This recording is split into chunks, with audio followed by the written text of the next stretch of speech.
उत्तराखंड के एक छोटे से गांव भीमापुरा में आरव नाम का एक लड़का रहता था। वो बचपन से ही पढ़ाई में तेज, दिल का अच्छा और सपने देखने वाला लड़का था। उसकी माँ एक स्कूल में अध्यापिका थी और पिता खेती करते थे।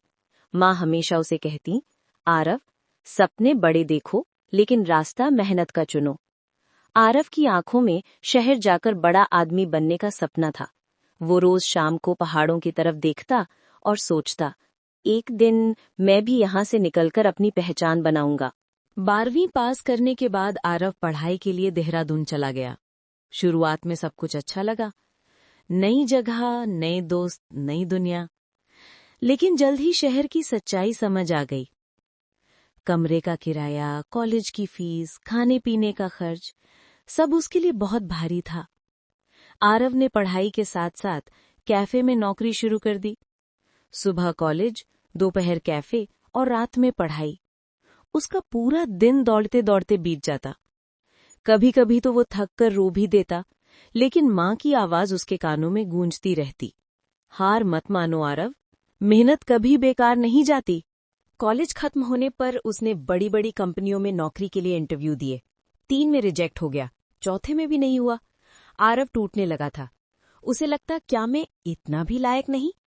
एक दिन इंटरव्यू के बाद वो पार्क में बैठा था।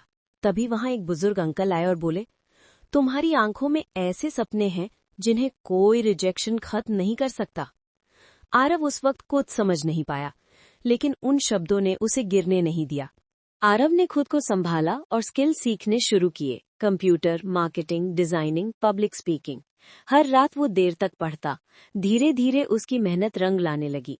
एक छोटी कंपनी ने उसे जूनियर मार्केटिंग असिस्टेंट की नौकरी दे दी। सैलरी कम थी, लेकिन उसे उम्मीद की एक किरण मिल गई थी। 2 साल बाद आरव का काम इतना अच्छा हो गया कि उसी कंपनी ने उसे मार्केटिंग हेड बना दिया। अब उसे अपनी पहचान मिल रही थी।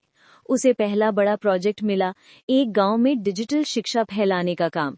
जब वो प्रोजेक्ट के लिए गांव पहुंचा तो क्या हुआ, वहीं उसका अपना गांव भीमापुरा था।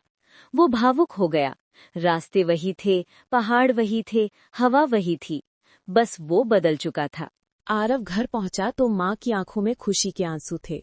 पिता ने उसे गले लगाकर कहा, बेटा, तूने दिखा दिया कि सपना बड़ा हो तो रास्ता भी खुद ब खुद मिल जाता है। आरव ने गांव में स्कूल के लिए नई टेक्नोलॉजी लाई, बच्चों को पढ़ाया और गांव को डिजिटल बनाने में मदद की। गांव वाले अब उसे आरव सर कहकर बुलाते। एक दिन शाम को पहाड़ों की तरफ देखते हुए आरव मुस्कुराया। उसी जगह खड़ा था जहां वो बचपन में खड़ा होकर सपने देखा करता था। उसने आसमान की ओर देखा और कहा, सपने सच होते हैं, बस कोशिश जारी रखनी होती है। सपने देखने वाले ही दुनिया बदलते हैं।